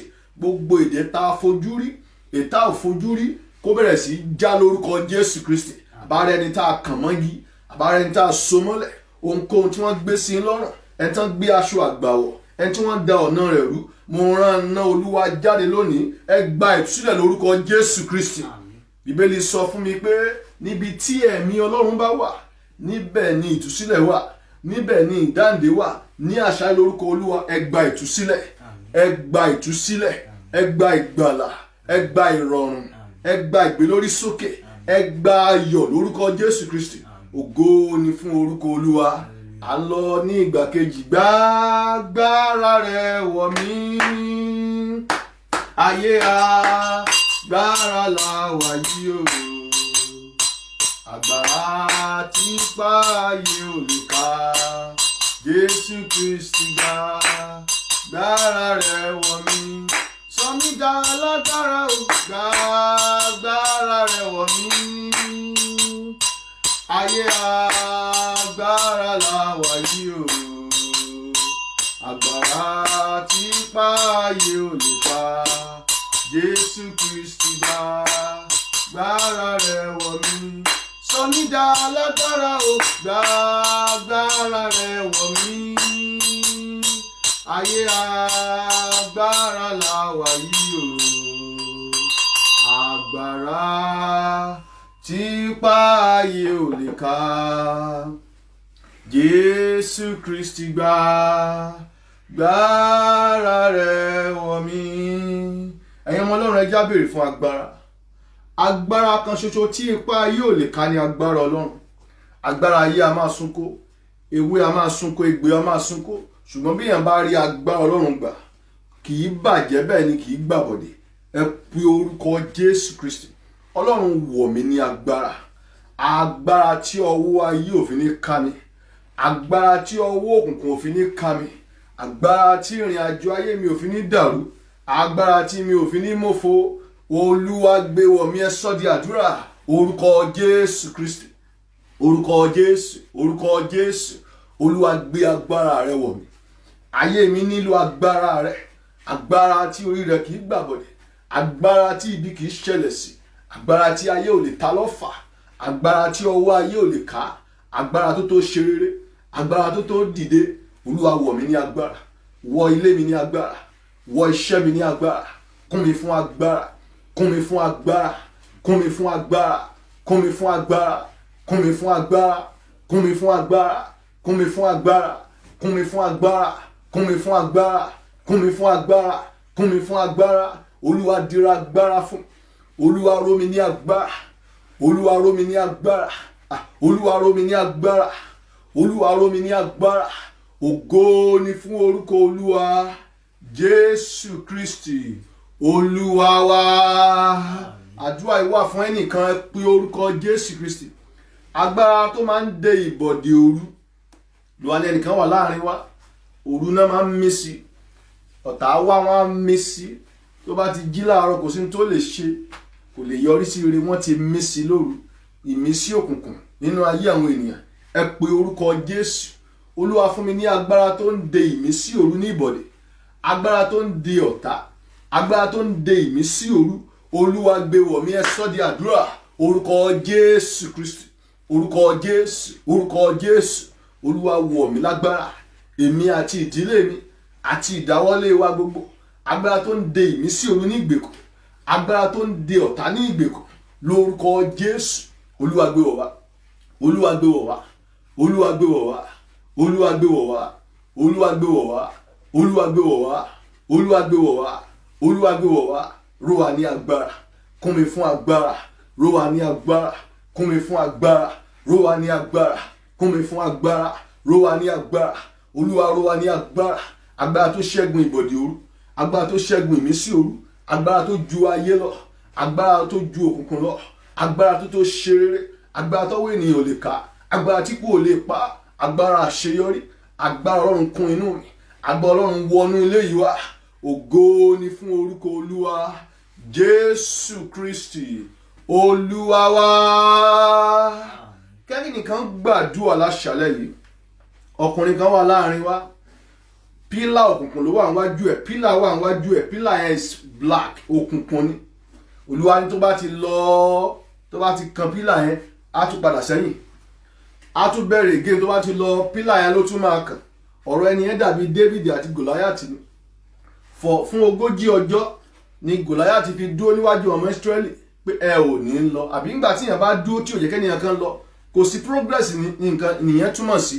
Bí ó sọ pé fún 40 ọjọ́ ẹnìkan kan ò lọ bì kankan. Àfìgbà tọ́lọ́run tó rán Dáfídì wá, ipò òun ó bàjà. Káyí Dáfídì ò bá ṣẹ́gun Gòláyàtì ni, ojú kan láyé àwọn Ísírẹ́lì á wà, torí ẹnikẹ́ni ò lọ bì kankan. Ayé wa ò ní wà lójú kan lórúkọ Jésù Kristi. Ilé wa ò ní wà lójú kan lórúkọ Jésù Kristi. A nílò ìtẹ̀síwájú. Béèyàn bá dẹ̀bẹ̀ tẹ̀síwájú, èèyàn nílò agbára Ọlọ́run. Ayé tá a wà yí ayé burúkú ni. Àwọn ọmọ nígbà tí mo wà ní ilé, wọ́n máa ń pòwe kan, wọ́n á ní alágbára ló máa ń jẹun ta. Ọ̀rọ̀ ẹ̀ṣẹ̀ nítumọ̀ sí mi ni. Bí èèyàn ò bá ní agbára, bó bá bọ́ta, wọ́n á pa á. Alágbára ló ń jẹun ìta lóòótọ́, láì bá sí agbára ọlọ́run nínú ayé ènìyàn, nínú ayé tá a wà yìí, ọ̀tá ò ní jẹ́ kí èèyàn ṣe rere. Àwọn ọfà kan ń fò ní ọ̀sán, àwọn kan ń fò ní òru, àwọn ènìyàn máa dán ènìyàn wò, àwọn ènìyàn máa fi ibi pé orí ènìyàn, bí agbára bá wà nínú ayé ènìyàn, òfò náà máa mú. Ẹ pe orúkọ Jésù Kristi. Agbára tí òkùnkùn máa ń yà fún, agbára tí òkùnkùn kì í dá dúró, agbára tí òkùnkùn ò lè borí, Olúwa gbé wọ̀ mí tilétilé, ẹ sọ́ di àdúrà. Orúkọ Jésù Kristi, orúkọ Jésù, orúkọ Jésù. Agbára tí òkùnkùn ń yà fún, Olúwa gbé wọ̀ mí, Olúwa gbé wọ̀ mí, Olúwa gbé wọ̀ mí, Olúwa gbé wọ̀ mí, Olúwa gbé wọ̀ mí, Olúwa gbé wọ̀ mí, Olúwa gbé wọ̀ mí. Agbára tó ṣẹ́gun òkùnkùn, Olúwa gbé wọ̀ mí. Agbára tí òkùnkùn kì í dá dúró, Olúwa gbé wọ̀ mí ní agbára. Bàbá wọ̀ mí ní agbára. Bàbá wọ̀ mí ní agbára. Bàbá wọ̀ mí ní agbára. Bàbá wọ̀ mí ní agbára. Bàbá wọ̀ mí ní agbára. Olúwa dira agbára fún mi. Olúwa gbé mi wọnú agbára rẹ lọ. Olúwa gbé mi wọnú agbára rẹ lọ. Olúwa gbé mi wọnú agbára rẹ lọ. Olúwa mú mi wọnú agbára rẹ lọ. Agbára tí òkùnkùn ń tẹríba fún, agbára tí òkùnkùn ń sá fún, lórúkọ Jésù, Olúwa gbé wọ̀ mí. Ògo ni fún orúkọ Olúwa. Jésù Kristi, Olúwa wa. Jésù Kristi, Olúwa wa. Láti òní lọ lórúkọ Jésù Kristi, òkùnkùn ò ní dá yín dúró mọ́ lórúkọ Jésù Kristi. Wọn ò ní dá iṣẹ́ yín dúró lórúkọ Jésù Kristi. Àwọn aṣẹ́yìn lórí ayé wọn ò ní ṣẹ́ yín lórúkọ Jésù Kristi. Ọ̀nà yín ò ní dàrú lórúkọ Jésù Kristi. Ògo ni fún orúkọ Olúwa. Bíbélì sọ nínú Psalm 114. Psalm 114. Onígbà tí Israẹli jáde kúrò ní Egypt, tí àwọn aráalé Jákọ́bù kúrò nínú àjèjì èdè ènìyàn, Júdà di mímọ́ rẹ̀, Israẹli di ìjọba rẹ̀. Ó ní òkun rí òkun sá. Òkun dẹ̀ wá láti dá dúró ni. Ṣùgbọ́n gbà tó rí iná Ọlọ́run nínú rẹ̀, tó rí agbára Ọlọ́run nínú ayé wọn, ó sá. Ó ní Jọ́dánì padà sẹ́yìn. Iṣẹ́ tó mi ń ṣe náà láti gbé ènìyàn lọ. Omi láyé, iná láyé. Ṣùgbọ́n gbà tó rí n tó jù lọ, ó ṣe kí ni? Ó sá. Àwọn òkè ńlá fò bí àgbò. Iṣẹ́ tí òkè ń ṣe náà ni ìdíwọ́. Gbogbo aláwọ̀ kíyàn tó gun òkè, ojú ènìyàn á rí, ènìyàn á làágùn, èèyàn lè gun gan kó tún yọ̀ bọ́. Ọ̀kíyàn má nokun àti gùn, òkè ó ṣe nǹkan tó dára. Ṣùgbọ́n òkè rí, òkè ṣe kí ni? Òkè fò. Bíbélì sọ pé ìgbàgbọ́ ó lè mú kí òkè ó fò. So òkè fò. Àbárí ẹni tí ìdíwọ́ wà níwájú ẹ̀ láṣálẹ́ yìí, pẹ̀lú agbára Ọlọ́run láṣálẹ́ yìí, ìdíwọ́ yẹn yóò parẹ́ lórúkọ Jésù Kristi. Ó wá bí pé kí ló dé tí wọ́n fi sá, ìwọ Jọ́dánì, tí wọ́n fi padà sẹ́yìn? Ẹ̀yin òkè ńlá tí ẹ fi ń fò bí àgbò, àti ẹ̀yin òkè kéékèèké bí ọ̀dọ́ àgùntàn. Oníwárìrì ìwọ ilẹ̀ níwájú Olúwa, níwájú Ọlọ́run Jákọ́bù, ẹni tó sọ àpáta di adágún omi àti òkúta ìbọn di orísun omi. Ẹ pe orúkọ Jésù Kristi. Agbára tí òkùnkùn ń wárìrì níwájú ẹ̀. Àwọn ènìyàn kan wà nínú ayé, àwọn ìránṣẹ́ Ọlọ́run, àwọn ọmọ Ọlọ́run tí òkùnkùn máa ń wárìrì níwájú wọn. Ọlọ́run á mú èmi àti yín débẹ̀ lórúkọ Jésù Kristi. Bẹ́ẹ̀ni, bàbá kan ní Olúwa sọ̀rọ̀ kan létí mi ò lè gbàgbé. Ó ní àwọn bá àdúrà débi pé àwọn sọ fún Ìbàdàn ní church wọn wà very mighty, tí n bá dárúkọ wọn ẹ̀ mọ̀ wọn. Àwọn bá débi pé tó o bá ti fọwọ́, Sátánì gbọ́ ìwà àtàwọn ọmọ ogun ẹ̀, tó o bá ti fọwọ́ kàn mí, tó o yọṣẹ́ mi lẹ́nu, àwọn ọmọ mi, ìyàwó mi, ilé mi, tó o bá ti dá sí mi, ayé la máa fi sí, bọ́ má yọ èmi lẹ́nu. Tó o bá yọ mí lẹ́nu, wàhálà ni. A gbọ́dọ̀ bá ọ̀rọ̀ wa débẹ̀ yẹn. Ẹ pe orúkọ Jésù Kristi. Agbára tí òkùnkùn ń wárìrì níwájú ẹ̀, agbára táwọn ìkà ènìyàn ń wárìrì níwájú ẹ̀, wọ́n á ní aṣẹ́ lágbájá ni, èmi ò lọ́wọ́ sí. Tó lójú ẹ̀ ti rí ni, wọ́n ti kì í lọ lójú oorun. Ẹ̀gbọ́n tí Ọlọ́run sọ fún ọba yẹn lójú oorun, ọba tó fẹ́ fọwọ́ kan ìyàwó Abraham, Sarah, ó ní tó bá fọwọ́ kan wàá kú. Ẹ̀rù bà ọba yẹn, bílẹ̀ ṣe mọ́ sáré lọ pé ó sọ fún mi pé ìyàwó ẹ̀ ni, àbúrò ẹ̀ ló pe ìyẹn ní bá ṣe máa ń ṣe bí ta ti wá nìyẹn. Ẹlẹ́ẹ̀kejì, ọba mi tún dán wò, the same thing. Agbára Ọlọ́run ayé Abraham ni. Àwọn rí kàánú nínú Genesis pé wòlíì ni Abraham, ìránṣẹ́ Ọlọ́run ni. Ṣé rántí pé ọba tí àwọn ìyàwó ẹ̀ ò bímọ, ìgbà tó fún lẹ́bùn, Abraham ló gbàdúrà fún. Olúwa ní Olúwa sì ṣí wọn nínú ìránṣẹ́ Ọlọ́run ni kò dìgbà tọ́lọ́run bá tó pè yín kẹ́ ẹ tó di alágbára. Gbogbo ẹni tó bá ti fi ayé rẹ̀ fún Jésù ìránṣẹ́ Ọlọ́run ni. A nílò agbára. Ẹ pe orúkọ Jésù Kristi. Agbára tí òkùnkùn ń wárìrì níwájú ẹ̀, agbára tí ọ̀tá kì í fọwọ́ kàn, agbára tí ibi ń jìnnà sí, Olúwa gbé wọ̀ mí tilétilé. Ẹ sọ di àdúrà. Orúkọ Jésù Kristi, orúkọ Jésù, orúkọ Jésù. Olúwa wọ̀ mí ní agbára. Olúwa wọ ìdílé ní agbára. Agbára tí òkùnkùn ń wárìrì níwájú ẹ̀, agbára tí ibi máa ń jìnnà sí, agbára tí ọ̀tá ń sá fún, lórúkọ Jésù. Agbára tí ayé kì í fi ibi dánwò, Olúwa gbé wọ̀ mí. Olúwa gbé wọ̀ mí. Gbé wọ ilé mi, gbé wọ iṣẹ́ mi. Ọwọ́ ènìyàn kì í ká Ọlọ́run. Agbára tí ọwọ́ ènìyàn ò lè ká, lórúkọ Jésù. Olúwa gbé wọ̀ mí. Olúwa gbé wọ̀ mí. Olúwa gbé wọ̀ mí. Olúwa gbé wọ̀ mí. Olúwa gbé wọ̀ mí. Olúwa gbé wọ̀ mí. Olúwa gbé wọ̀ mí. Ògo ni fún orúkọ Olúwa Jésù Kristi Olúwa wa. Àmín. Thank you Jesus. Olúwa ní ẹnìkan wò mí láṣálẹ́ yìí, ó lálàá ó rí pé òun ṣubú lójú oorun. A fẹ́ béèrè fún agbára tó máa ń gbé ènìyàn dìde, ìtí ṣe agbára Ọlọ́run. Mo gbàdúrà fún ẹni lórúkọ Jésù Kristi. Agbára Ọlọ́run yóò gbé yín dìde lórúkọ Jésù Kristi. Ogun ojú oorun kò ní borí yín lórúkọ Jésù Kristi. Ogun ojú àlá kò ní borí yín lórúkọ Jésù Kristi. Ogun èṣù, ogun ènìyàn, ogun ayé, ogun ìbọ̀dè lórúkọ Jésù ni mo pa ní àṣẹ tó dá mi lójú. Mo ní kò ní borí yín lórúkọ Jésù Kristi. Ẹ ó dìde lórúkọ Olúwa. Mo ní ẹ ó dìde lórúkọ Olúwa. Mo ní ẹ ó dìde lórúkọ Olúwa. Ògo ni fún orúkọ Olúwa. A fẹ́ ka Acts 10:38.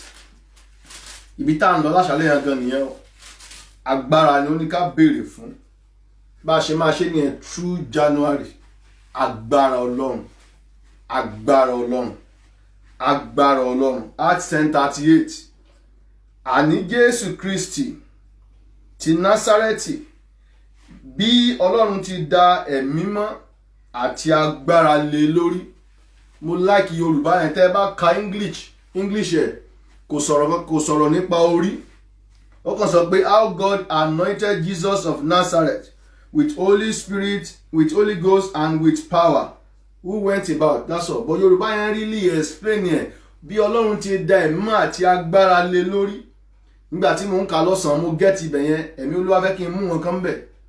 Orí ènìyàn fi ń ṣe rere. Mo ti sọ láìmọye ìgbà, kò ṣeé ṣe kẹ́ ẹ rí ẹni tí ò ní orí. Ọjọ́ tẹ́ bá ti bá kan pàdé kẹ́ wá sọ fún mi. Ẹ lè rí ẹnìkan nínú ayé tí ò ní orí. Òkú nìkan ni ò ní orí. Ẹ lè rẹ́ni tí ò ní ojú, ẹ lè rẹ́ni tí ò ní ọwọ́, ẹ lè rẹ́ni tí ò ní ẹsẹ̀. Ṣùgbọ́n ẹni tí ò ní orí kò sí. Bí orí ènìyàn bá ti gbàbọ̀dè láyé, kò sí tó máa ṣe á dé ibi tó ń lọ. Ibi tá à ń lọ láṣálẹ́ ènìyàn. A fẹ́ gbàdúrà pẹ̀lú ìtara. Bí Ọlọ́run ti dá ẹ̀mí mà àti agbára lé lórí. Orí ní pàtàkì. Orí ènìyàn ní pàtàkì. Bí orí ò bá ti gbàbọ̀dè. Àwọn tó dẹ̀ máa ń ṣe bí ní orí ènìyàn náà ń pè ó. Kì í ṣẹ̀ṣẹ̀. Tán bá náà ṣèyàn níbi orí ẹ̀ náà ń bá sọ̀rọ̀. Ìpín ẹ̀ náà ń bá sọ̀rọ̀. Ìṣẹ̀dá ẹ̀ náà ń bá sọ̀rọ̀. Bórí ẹ̀ bá dẹ̀ ti gbà á, ibi yẹn á ba lórúkọ Olúwa mo pa ní àṣẹ. Olúwa dá mi lójú ẹni tó gbé ìpàdé ìkalẹ̀. Èmi àti yín àti àwọn èso wa, orí wa ò ní burú láyé lórúkọ Jésù Kristi. Àmì ẹ̀yẹ kó jù bẹ́ẹ̀ lọ. Mo ní orí wa ò ní burú lórúkọ Jésù Kristi. Orí wa ò ní gbàbọ̀dé ibi lórúkọ Jésù Kristi. A fẹ́ béèrè fún agbára Ọlọ́run, ẹ̀mí mà àti agbára. Dá lé mi lórí bàbá. Dá lé mi lórí bàbá. Ẹ̀jẹ̀ rẹ tí kò lábùkù. Ẹ̀jẹ̀ rẹ tí kò lábàwọ́n o. Dá lé mi lórí bàbá. Dá lé mi lórí bàbá. Dá lé mi lórí o. Ẹ̀jẹ̀ rẹ tí kò lábùkù. Ẹ̀jẹ̀ rẹ tí kò lábàwọ́n o. Dá lé mi lórí bàbá. Ẹ̀yin ọmọ Ọlọ́run ẹ pe orúkọ Jésù Kristi. Olúwa dá ẹ̀mí mà àti agbára lé mi lórí. Ẹ̀mí mà àti agbára rẹ. olúwa dà á lé mi lórí, ẹ sọ di àdúrà. Orúkọ Jésù, orúkọ Jésù, orúkọ Jésù Kristi. Olúwa dà ẹ̀mí àti agbára lé mi lórí, ẹ̀mí mímọ́ àti agbára tẹ́nìyàn fi ṣe rere, ẹ̀mí mímọ́ àti agbára tí ogun ayé ò lè borí, ẹ̀mí mímọ́ àti agbára tó máa ń gbé orí ènìyàn sókè, ẹ̀mí mímọ́ àti agbára tẹ́nìyàn fi jẹ́ èèyàn láyé. Olúwa dà á lé mi lórí, olúwa dà á lé mi lórí, olúwa dà á lé mi lórí, olúwa dà á lé mi lórí, olúwa dà á lé mi lórí, olúwa dà á lé mi lórí, olúwa dà á lé mi lórí, olúwa dà á lé mi lórí.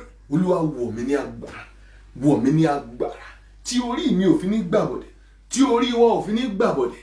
Agbára Ọlọ́run, olúwa dà á lé mi lórí, dà á lé mi lórí o, dà á lé mi lórí o. Ẹ̀jẹ̀ rẹ tí kò lábùkù, ẹ̀jẹ̀ rẹ tí kò lábàwọ́n o, dà á lé mi lórí bàbá. Ọlọ́run kò ṣe bẹ́ẹ̀. Jésù Kristi olúwa wa, àmín. À ń lọ ní ìgbà kejì. Ẹ bá orí yín sọ̀rọ̀, ẹ bá Ọlọ́run sọ̀rọ̀. Olúwa wọ orí mi ní agbára, ẹ̀mí àti agbára olúwa gbé wọ̀ mí. Ọlọ́run bá ti wọ orí yàn ní agbára, gbogbo ayé ẹ̀ ló gba agbára, because orí ni pàtàkì. Tá a bá fẹ́ fẹ́ ènìyàn jọba, a fẹ́ ṣe nǹkan fún ènìyàn, orí ẹ̀ gbẹ̀yìn bá nórí kò sí tán lè ṣe, wọn ò tiẹ̀ ní rí mọ́. Orí la fi jọba, orí la fi dádé, orí lẹja fi labú. Orí ni pàtàkì, orí ẹni aláwúrí ẹni. Ẹ pe orúkọ Jésù ọmọ Ọlọ́run, ẹ̀mí àti agbára gẹ́gẹ́ bó o ti dà lé Jésù olúwa lórí, olúwa dà lé mi náà lórí. ẹ sọ di àdúrà. Orúkọ Jésù Kristi, orúkọ Jésù, orúkọ Jésù. Ẹ̀mí àti agbára rẹ̀ olúwa dà lé mi lórí, dà lé ilé mi lórí, dà lé iṣẹ́ mi lórí. Kóríwá má bàa gbàbọ̀dẹ̀, kóríwá má bàa burú, kí ibi ayé má bàa bá wa, kọ́nà wa lè là, kóríwá lè ṣe rere, kóríwá lè kànkè. Olúwa dà lé wa lórí. Ẹ̀mí àti agbára, ẹ̀mí àti agbára, ẹ̀mí àti agbára, ẹ̀mí àti agbára, ẹ̀mí àti agbára, ẹ̀mí àti agbára. Olúwa dà lé wa lórí. Ògo ni fún orúkọ Olúwa. Jésù Kristi olúwa wa, àmín. Ẹnìkan wà láàrin wa, mo pa á ní àṣẹ lórúkọ Olúwa. Gbogbo ẹni tí ayé ti dè, okùn ayé kó tú lára yín lórúkọ Jésù Kristi. Ìwọ ọmọkùnrin tí ayé dè yìí, mo pa á ní àṣẹ lórúkọ Jésù Kristi. Mo wí tàṣẹ, mo wí bí ẹni pè, mo wí bí ẹni tí a rán lórúkọ Olúwa. Iná Ọlọ́run kó tú okùn ayé lára rẹ lórúkọ Jésù Kristi. Ìdè rẹ kó já lórúkọ Jésù Kristi. Ó yá gba òmìnira. Mo ní kó o gba òmìnira, mo ní kó o gba òmìnira. Dìde kó o lọ ṣe rere. Ayé ò ní wà bákan náà mọ́. Àwọn adánidú ayé wọn ò ní nípa lórí ẹ mọ́. Ògo ni fún orúkọ Olúwa. À ń lọ ní ìgbà kejì. Ẹ pe orúkọ Jésù, ẹ̀yin ọmọ Ọlọ́run.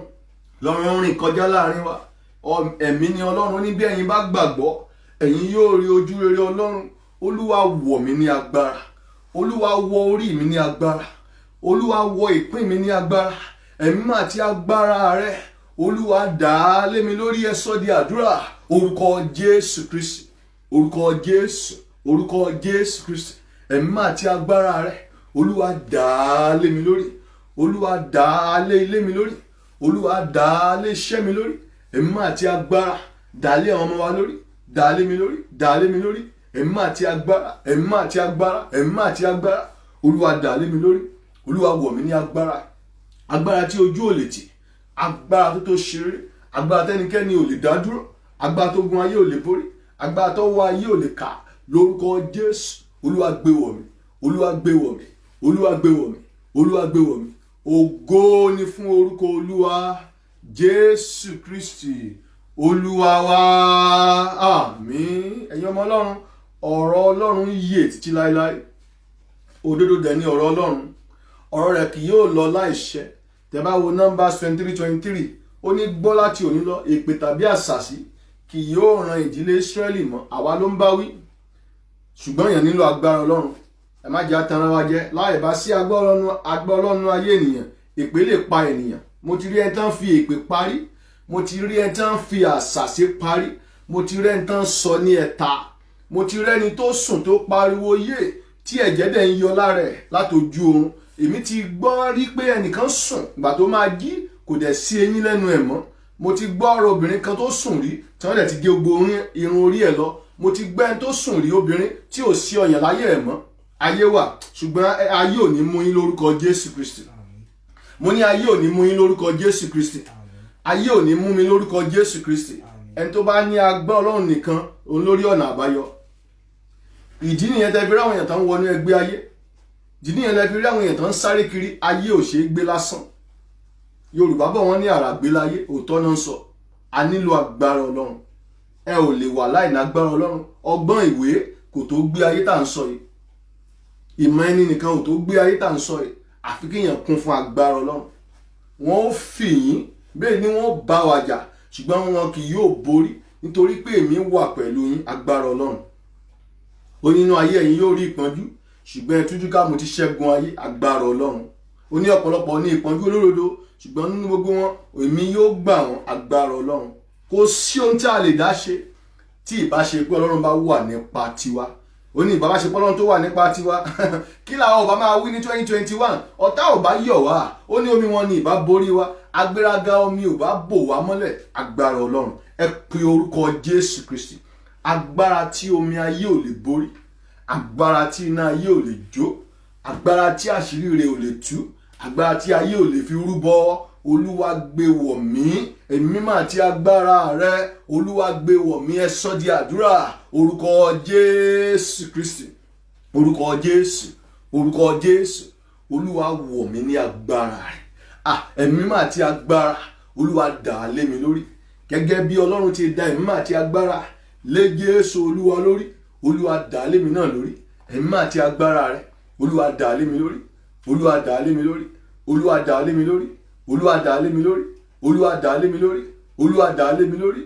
Olúwa dà á lé mi lórí. Olúwa dà á lé mi lórí. Olúwa dà á lé mi lórí. Olúwa dà á lé mi lórí. Ògo ni fún orúkọ Olúwa. Jésù Kristi Olúwa wa. Àmín. Ó ti rí bẹ́ẹ̀ lórúkọ Jésù Kristi. A ò ní mòfo sẹ́ẹ̀ lórúkọ Olúwa.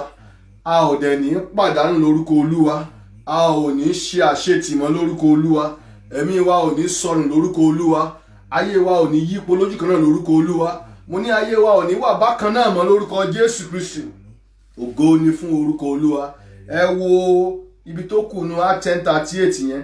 Nígbà tí Ọlọ́run dẹ̀ mọ́ àti agbára lórí, ó wá ṣe kí ni?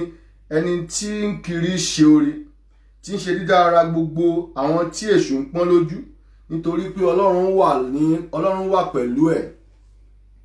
Tẹ́ bá wo English ẹ̀, ó ní he now went about doing good. Èmi àti yín wáyé wá ṣe rere ni. Nígbà tí Jésù Olúwa gba agbára ló tó lè ṣe ohun tó wáyé wá ṣe. Bí ò bá sí agbára Ọlọ́run ayé ènìyàn, àbá nìkan dání o. Ikán ò lè mú òkúta. Ọlọ́run ò ní sọ̀rọ̀ wa bẹ́ẹ̀ lórúkọ Jésù Kristi. Ayé lè jẹ́ kíyàn fi àrà sínú kú. A kàn máa dára yẹn nù ni pé ká ní mo náwó báyìí. I will do this. I will do that. A dẹ̀ máa sọ big grammar. Ọjọ́ orí adé máa lọ, ṣùgbọ́n kò ní lè implement the idea yẹn. Wọn ò ní jí ó ṣe.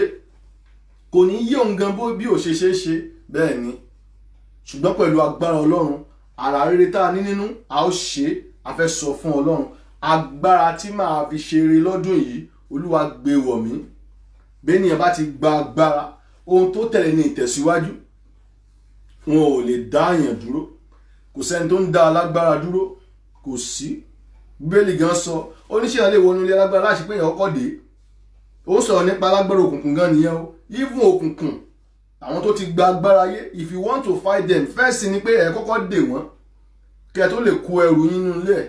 Torí pé alágbára ni. Mélòó ọmọ Ọlọ́run tí agbára Ọlọ́run wà nínú ayé ẹ̀. Kò sẹ́ni tó lè dá dúró. Ẹ pe orúkọ Jésù Kristi. Agbára tí màá fi ṣe rere. Olúwa sọ di mímọ̀ nínú ayé mi. Ẹ sọ di àdúrà. Orúkọ Jésù Kristi. Ẹ̀mí mímọ́ o. Agbára tí màá fi ṣe rere nínú ìrìn àjò ọdún yìí àti lọ́jọ́ gbogbo. Olúwa sọ di mímọ̀ fún mi. Olúwa sọ di mímọ̀ fún mi. Olúwa sọ di mímọ̀ fún mi. Olúwa sọ di mímọ̀ fún mi. Agbára tẹ́nìyàn fi ṣe rere. Agbára tẹ́nìyàn fi ṣe rere. Agbára tẹ́nìyàn fi ṣe rere. Lórúkọ Jésù. Olúwa sọ di mímọ̀ nínú iṣẹ́ ìránṣẹ́ yìí. Olúwa sọ di mímọ̀ nínú ìdílé yìí. Olúwa sọ di mímọ̀ nínú ayé gbogbo àwọn tó ń darapọ̀ láṣálẹ́. Olúwa sọ di mímọ̀ nínú ayé àwọn ọkùnrin tó ń wò mí. Olúwa sọ di mímọ̀ nínú ayé àwọn obìnrin tó ń wò mí. Olúwa sọ di mímọ̀ nínú ayé àwọn ọmọ wa. Olúwa sọ di mímọ̀.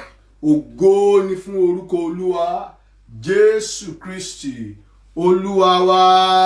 Àmín. Ìwọ ọkùnrin tó lálàpọ̀ ṣubú lójú orin yẹn, mo rọ̀ ẹ́ kó darapọ̀ mọ́ àwẹ̀ àti àdúrà tá ń gbà yìí. Bẹ́ẹ̀ l'Olúwa wí. Olúwa ní kẹ́ni yẹn gbìyànjú kó gbàdúrà. Olúwa gbé mi dìde níbi tí ayé ti tì mí ṣubú, níbi tí ayé ti gbé mi ṣubú, níbi tí ayé dá mi dúró sí, níbi tí ayé fẹ́ kí n wà. Agbára Ọlọ́run mú mi kúrò ńbẹ̀. Mẹ́sẹ̀jì yẹn nìyẹn. À ń lọ ní ìgbà kejì. Agbára tó ṣe rere, Olúwa gbé wọ̀ mí. Èmi náà fẹ́ ṣe rere. Ẹ̀yin ọmọ Ọlọ́run, ẹ má máa bá àwọn ènìyàn sọ pé kò sí owó. Ibikíbi tẹ́ lè máa gbé, ibikíbi Nàìjíríà, Amẹ́ríkà, àmẹ́yẹn tó wà l'Amẹ́ríkà tó tòṣì, àmẹ́yẹn tó wà ní UK tó tòṣì. Kò síbi téèyàn ò lè ti ṣe rere bí Ọlọ́run bá wà pẹ̀lú ènìyàn. Bí iye ènìyàn bá ṣí, bí ènìyàn bá bá Ọlọ́run pàdé, bí Ọlọ́run bá bá ènìyàn pàdé, kíyàn máa gbé fíléèjì yẹn á ṣe rere. Bẹ́ẹ̀ ni, ẹ pe orúkọ Jésù Kristi. Ọlọ́run fún mi ní agbára. Ọlọ́run fún mi ní okun. Bíbélì sọ náà nínú Deuteronomy 8:10, ó ní Ọlọ́run ló máa ń fún yẹn ní agbára láti ní ọrọ̀. So what are you talking about? Ẹ pe orúkọ Jésù Kristi.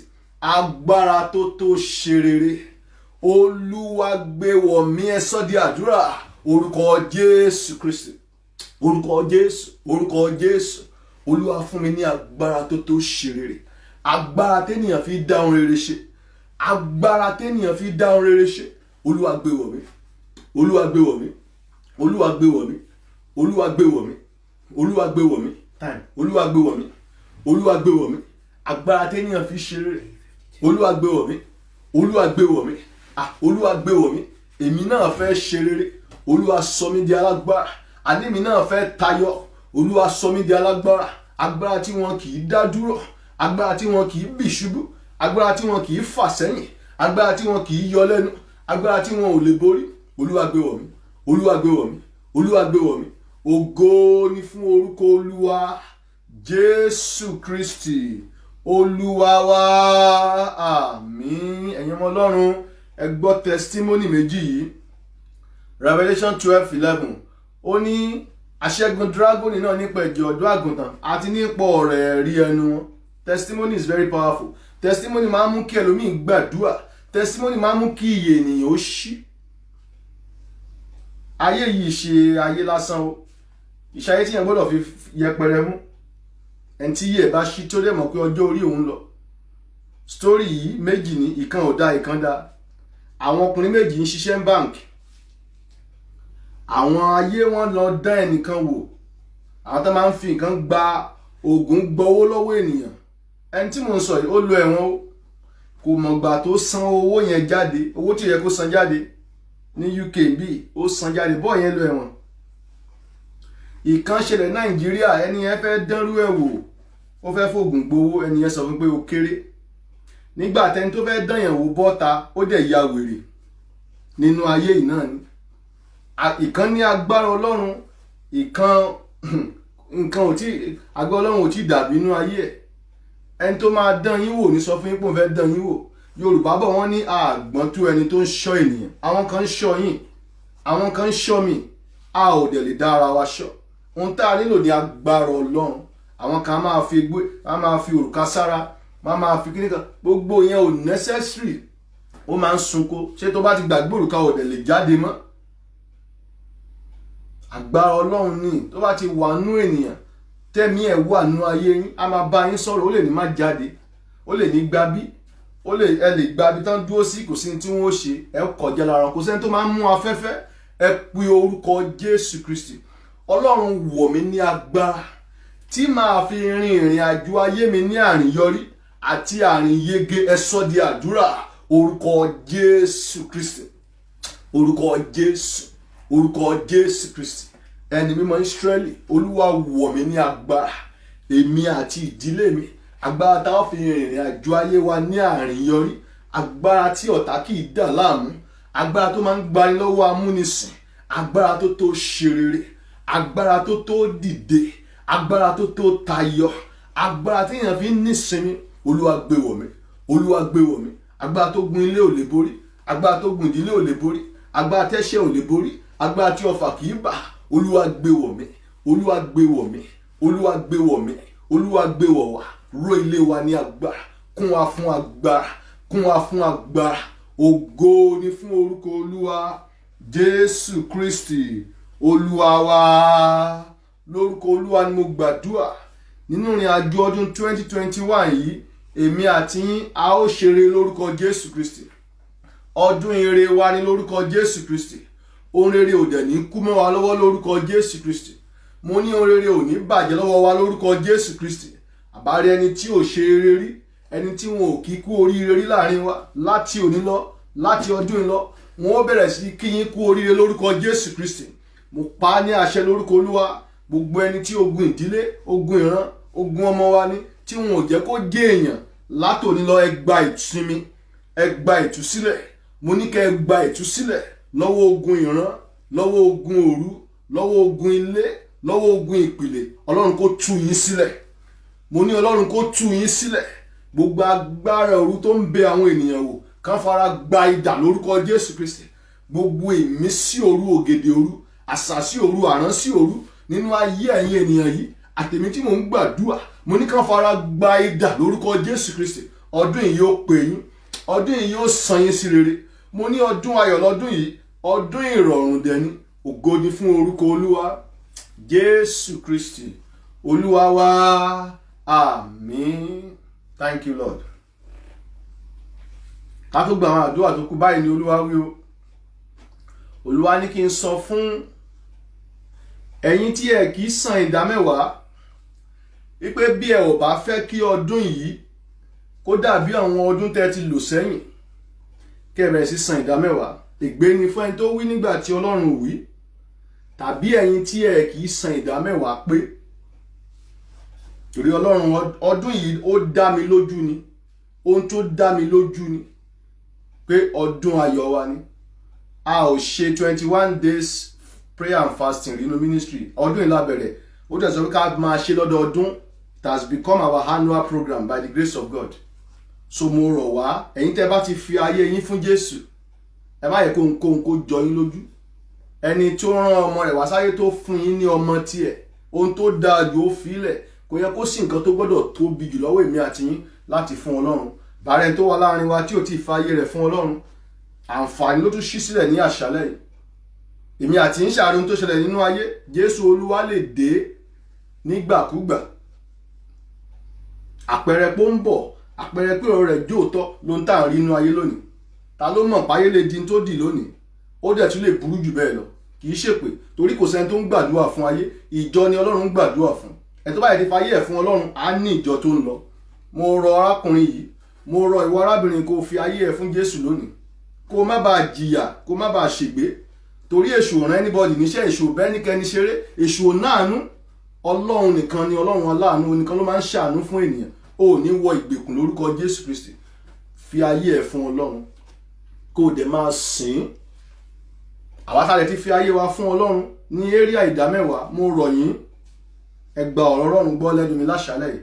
Olúwa ní àwọn tí yìí san, tí ìjẹ́ ìsanlé torí òun fẹ́ bùkún fún wọn lọ́dún yìí, kán yí padà pé kán fi èyí dán òun wò. Ọ̀rọ̀ Ọlọ́run nìyẹn. A fẹ́ gba àwọn àdúrà tó kù, agbára náà la fẹ́ béèrè fún. Olúwa múra agbára fún mi. Ìbẹ̀rẹ̀ ọdún la wà yìí, ọdún ẹ̀ṣẹ̀ bẹ̀rẹ̀ ni o. The year is still very young, and I'm very certain in God that this year will deliver rest to me, you and I, in the name of Jesus. It's our year of divine rest. Kò sí wàhálà fún yín lọ́dún yìí, kò sí ìnira, kò sí àṣetì, kò sí ikú, kò sí ìdààmú, bẹ́ẹ̀ ni kò sí ọ̀fọ̀, kò sí àṣetì, bẹ́ẹ̀ ni kò sí ìjákulẹ̀. Olúwa dá mi lójú, nínú Olúwa mo ti ń sọ̀rọ̀. Àwa náà gbọ́dọ̀ prepare ara wa lẹ̀. Ohun tá à ń ṣe lónìí náà, tá a dẹ̀ máa ṣe ní gbogbo oṣù yìí. Àdúrà wa kù méjì. Ẹ béèrè fún agbára Ọlọ́run. Olúwa wọ̀ mí ní agbára. Agbára tí ayé kì í ní lára. Agbára tí ayé kì í dà láàmú. Ọ̀tá máa ń fẹ́ ní ènìyàn lára. Ọ̀tá máa ń fẹ́ pọ́n ènìyàn lójú. Àwọn míì adẹ́rìn wọn á bẹ̀rẹ̀ sí lára. Àwọn abínú ẹni láì nídìí. Àwọn ayọnilẹ́nu láì nídìí. Ẹ ò ní láti bá wọn jà. ẹ ò ní ìdí ariwo, agbára Ọlọ́run la ní ìdí. Ẹni tó bá fẹ́ kú kó kú, ẹni tó fẹ́ dán yín wò ẹjọ́ gbìyànjú. Ẹ pe orúkọ Jésù Kristi. Olúwa dira agbára fún mi, agbára tí ayé kì í yọ lẹ́nu, agbára tí ayé kì í mú sìn. Olúwa gbé wọ̀ mí tílétílé, ẹ sọ di àdúrà. Orúkọ Jésù Kristi, orúkọ Jésù, orúkọ Jésù. Ẹni mímọ́ Ísírẹ́lì dira agbára fún mi. Olúwa dira agbára fún mi, Olúwa dira agbára fún mi. Agbára tí ayé kì í ní lára, agbára tí ayé kì í yọ lẹ́nu, agbára tí ayé kì í dà láàmú, agbára tí ayé kì í fi rúbọ. Lórúkọ Jésù, Olúwa gbé wọ̀ mí tílétílé. Olúwa ró mi ní agbára, agbára tó ṣiṣẹ́ tó rán mi, agbára tí kì í ṣìwàwù, agbára tí èdì kì í dì, agbára tí kì í ṣìṣe, agbára tí kì í ṣìjẹ, agbára tí kì í ṣìrìn, agbára tí àlá ibi ìran bí kì í ṣẹ mọ́ lára. Ọlọ́run wọ̀ mí lágbára, agbára tó dìde, agbára tó sáré, agbára tó ṣe rere. Olúwa wọ̀ mí ní agbára, Olúwa wọ ilé mi ní agbára, Olúwa wọ iṣẹ́ mi ní agbára. Ògo ni fún orúkọ Olúwa. Jésù Kristi Olúwa wa, àmín. Bẹ́ẹ̀ ni yóò rí lórúkọ Jésù Kristi. Ẹ béèrè fún agbára Ọlọ́run lẹ́ẹ̀kan sí. Ká tó béèrè fún tá a fẹ́ lọ́wọ́ Ọlọ́run. Olúwa dira agbára fún mi. Bẹ́ẹ̀nìyàn bá ń lọ sí ojú ogun, ènìyàn á dira. Bí ọmọ skul bá ń lọ skul, kí ló máa ṣe? Gbogbo ohun tó bá nílò ló máa gbé dání. Bẹ́ẹ̀nìyàn bá ń lọ bí iṣẹ́, ènìyàn á dira. Bẹ́ẹ̀nìyàn bá fẹ́ drive, èèyàn gẹ́tì ká yẹn rẹ́dì, epo á wà nú ẹ̀. Bẹ́ẹ̀ náà ló ṣe rí nínú ẹ̀mí. Olúwa dira agbára fún mi. Agbára tí ilẹ̀ máa ń yọ ènìyàn ó, ilẹ̀ ò ní yọ èmi àti yín lórúkọ Jésù Kristi. Bẹ́ẹ̀ lálẹ́ ní ṣe àṣetì. Thank you Lord. Olúwa ní ká fi ẹ̀mí òfo yẹn bú lẹ́ẹ̀kan sí. Ọkùnrin kan ló ní àdúrà yẹn. Ẹ̀mí òfo, ẹ̀mí asán, ẹ̀mí òfo. Pé ní kó má gbàdúrà, ní kó má gbàwẹ̀, nítorí ò bá ṣe ṣòru, ní yóò ṣe é ṣe. Olúwa ní ká fi bú. Ẹ pe orúkọ Jésù Kristi. Ẹ sọ pé Olúwa nínú ayé mi, Olúwa nínú ilé mi àti ìdáwọ́lé mi gbogbo, tá bá rí ẹ̀mí asán àti ẹ̀mí òfo, ẹ̀mí ìjákulẹ̀, ẹ̀mí tí jẹ́ kéèyàn ṣe rere, Olúwa dáná sun wọ́n. Ẹ sọ di àdúrà. Orúkọ Jésù Kristi, orúkọ Jésù, orúkọ Jésù Kristi. Olúwa mo gbàdúrà, bá rí ẹ̀mí asán, ẹ̀mí òfo, ẹ̀mí ìjákulẹ̀ nínú ayé mi, nínú ilé mi, nínú iṣẹ́ mi, láyìíká àti àyídà mi, Olúwa dáná sun, Olúwa dáná sun, Olúwa dáná sun. Ẹ̀mí tí kì í jẹ́ kéèyàn ṣe rere, ẹ̀mí tí kì í jẹ́ kéèyàn jèrè àdúrà, ẹ̀mí tí kì í jẹ́ kéèyàn rá láàánú, ẹ̀mí tí kì í jẹ́ kéèyàn rólóore, ẹ̀mí tí kì í jẹ́ kéèyàn tẹ̀síwájú. Lórúkọ Jésù, Olúwa dáná sun wọ́n, Olúwa dáná sun wọ́n, Olúwa dáná sun wọ́n, Olúwa dáná sun wọ́n, Olúwa dáná sun wọ́n, Olúwa dáná sun wọ́n, Olúwa dáná sun wọ́n. Ògo ni fún orúkọ Olúwa. Jésù Kristi Olúwa wa, àmín. Láti òní lọ, ẹ̀mí àti yín, ẹ̀mí òfo di asán lórúkọ Jésù Kristi. Ẹ ò ní pasán lórúkọ Jésù Kristi. Mo ní ẹ ò ní dìdàkudà lórúkọ Jésù Kristi. Ìrìn àjò 2021 èmi àti yín, a ò ní mọ̀fo lórúkọ Jésù Kristi. A ó ṣeré lọ́pọ̀lọpọ̀, yóò dẹ̀ dára fún wa. Ojú kò ní tì wá. Àdúrà kan tó kù rèé. Olúwa yà mí lẹ́nu sí rere. Nínú ìrìn àjò ọdún tuntun yìí, ìwọ ló ní ká bá ọ pàdé nínú àwẹ̀ àti àdúrà yìí. Olúwa yà mí lẹ́nu sí rere. Má jẹ́ n wá ọ lásán, má jẹ́ n gbàdúrà lásán. Tèmi má jẹ́ ó gbé. Ẹ sọ di àdúrà. Orúkọ Jésù Kristi, orúkọ Jésù, orúkọ Jésù. Olúwa fi ọ̀rọ̀ mi ṣe ìyanu nínú ìrìn àjò àwẹ̀ àti àdúrà yìí. Lórúkọ Jésù, ìrìn àjò ọdún tuntun yìí, Olúwa fọ̀rọ̀ mi ṣe ìyanu, fọ̀rọ̀ mi ṣe ìyanu, fọ̀rọ̀ mi ṣe ìyanu, fọ̀rọ̀ ìdílé mi ṣe ìyanu, fọ̀rọ̀ àwọn ọkùnrin ṣe ìyanu, àwọn ọkùnrin fọ̀rọ̀ wa ṣe ìyanu, àwọn obìnrin wa fọ̀rọ̀ wọn ṣe ìyanu, gbogbo àwọn ọmọ wa Olúwa fọ̀rọ̀ wọn ṣe ìyanu, àwọn ìjọ Ọlọ́run gbogbo fọ̀rọ̀ wa ṣe ìyanu. Má jẹ́ kí ojú kó tì wá, má jẹ́ káyé béèrè pé Ọlọ́run wa dà. Ògo ni fún orúkọ Olúwa. Ẹ jẹ́ ká bẹ̀rẹ̀ sí dúpẹ́ lọ́wọ́ Ọlọ́run níbi tá a bá wà. Ẹ máa ju ọwọ́ yín sí ọwọ́ ọ̀tún àti òsì. Ẹ máa fi ọpẹ́ fún, ẹ máa fi ìyìn fún, nítorí tí Ọlọ́run ti ṣeun, nítorí tí àánú rẹ̀ dúró títí láéláé.